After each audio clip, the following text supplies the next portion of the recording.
আসসালামু আলাইকুম এভরিওয়ান, কেমন আছেন সবাই? আশা রাখছি আল্লাহর অশেষ রহমতে সবাই অনেক বেশি ভালো আছেন, সুস্থ আছেন। এই প্রত্যাশায় শুভকামনায় আপনাদের সবাইকে মিলিয়ানা সিম্পল লাইফস্টাইল থেকে আরো একটি নতুন ভিডিও দেখার জন্য ওয়েলকাম জানাচ্ছি। আজকে আমি নিয়ে চলে আসলাম ডিম আলুর নতুন একটা রেসিপি। প্রথমে আমি 5টা ডিম সিদ্ধ করে অর্ধেক করে কেটে নিয়েছি।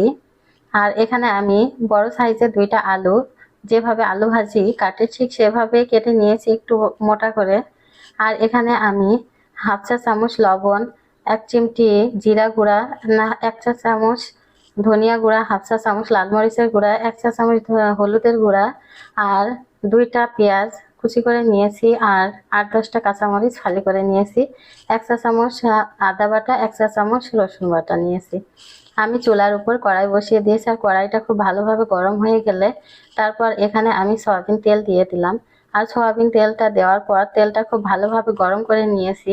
তেলটা ভালোভাবে গরম হয়ে যাওয়ার পর চুলাটা একেবারে সর্বনিম্ন তাপমাত্রায় দিয়ে দিতে হবে, মানে একেবারে লোতে দিয়ে দিতে হবে। তারপর আমি এখানে 1 চা চামচের 4/1 ভাগ হলুদের গুঁড়া আর 4/1 ভাগ লবণ দিয়ে দিলাম। লবণ আর হলুদটা দেওয়ার পর একটু নেড়ে আমি এখানে যে ডিমগুলো কেটে রাখছিলাম সেই ডিমগুলো একে একে দিয়ে দিব। আমি এখানে অর্ধেকটা ডিম দিয়ে আগে ভেজে নিব। আর চুলাটা কিন্তু সর্বনিম্ন তাপমাত্রায় রেখে ডিমগুলো ভেজে নিতে হবে, না হলে তেল ছুটে আসতে পারে। আর এখানে হলুদটাও পুড়ে গন্ধ করতে পারে, হলুদের একটা তিতা গন্ধ হয়ে যাবে। আর এভাবে যদি চুলাটা লোতে রেখে ডিমগুলো ভেজে নেন সুন্দর একটা অ্যারোমা বের হবে। আর এভাবে আমি ডিমগুলো এক পাশ ভাজা হয়ে গেলে পরের পাশ উল্টিয়ে ভেজে নিয়েছি।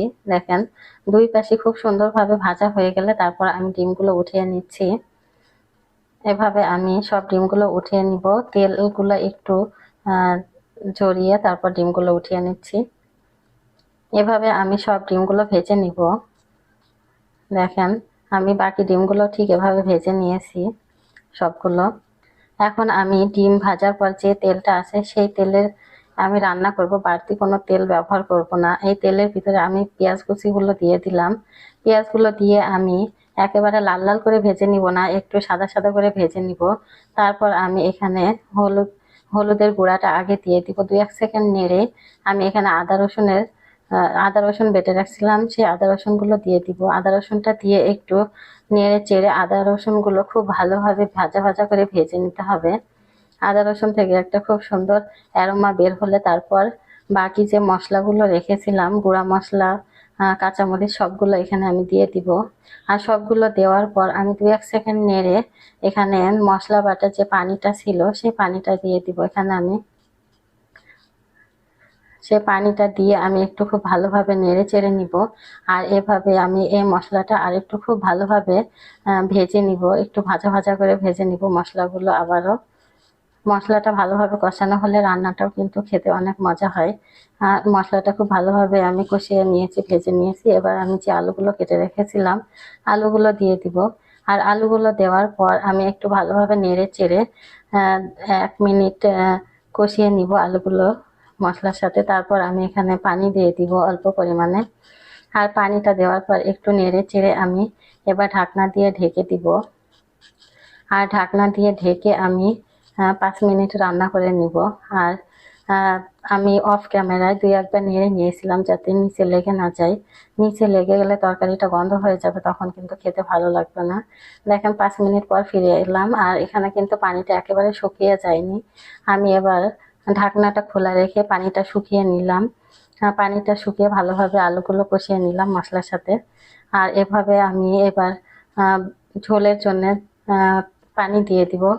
ঝোলের জন্য যে পরিমাণ পানি লাগে ঠিক সেই পরিমাণে পানিটা দিব। বেশি পরিমাণে পানি দিব না। বেশি পানি দিলে, কারণ এখন আলুটা সিদ্ধ হয়ে গেছে, বেশি পানি দেওয়ার কোনো প্রয়োজন নেই। আর এ পর্যায়ে আপনারা লবণটা চেখে দেখবেন, যদি লবণ কম থাকে তো লবণটা দিয়ে দিবেন। কারণ ডিমগুলো দেওয়ার পর তখন কিন্তু আর খুন্তি দিয়ে নাড়া যাবে না, আর লবণটা ভালোভাবে মিশবে না। ওই জন্যে ডিমগুলো দেওয়ার আগে লবণটা দিয়ে নিতে হবে। লবণ দেওয়ার পর তারপর আমি ডিমগুলো দিয়ে দিব ঝোলটা ফুটে আসলে। আর ডিমগুলো দিয়ে আমি আরও 3 মিনিট রান্না করে নিব। এভাবে ফুটিয়ে আরও 3 মিনিট আমি রান্না করে নিব আলুর সাথে ডিমগুলো। এভাবে একটু আমি এক পাশে লসনি দিয়ে ধরে একটু নেড়ে নিব। নেড়ে চেড়ে নেওয়ার পর তারপরে আরও একটু ফুটিয়ে নিব। এভাবে 3 মিনিট হয়ে গেলে তারপরে আমার কিন্তু রান্নাটা হয়ে গেছে। 3 মিনিট হয়ে গেছে। এখন আমি এখানে হাফ চা চামচ ভাজা জিরা গুঁড়া ছিটিয়ে দিলাম। আর ভাজা জিরা গুঁড়াটা দেওয়ার পর 30 সেকেন্ড ফুটিয়ে নিলে কিন্তু রান্নাটা হয়ে যাবে। এখন আমি একটু নেড়ে চেড়ে চুলাটা বন্ধ করে দিব। আমার রান্নাটা হয়ে গেছে। এই ছিল আজকে আমার ভিডিও। আপনাদের কাছে কেমন লেগেছে প্লিজ কমেন্টস করে জানাবেন। আর যদি ভিডিওটি ভালো লেগে থাকে প্লিজ একটা লাইক দিয়ে চ্যানেলটি সাবস্ক্রাইব করে পাশে থাকবেন। আজ এই পর্যন্ত, সবাই ভালো থাকবেন, সুস্থ থাকবেন। আসসালামু আলাইকুম রহমতুল্লাহ।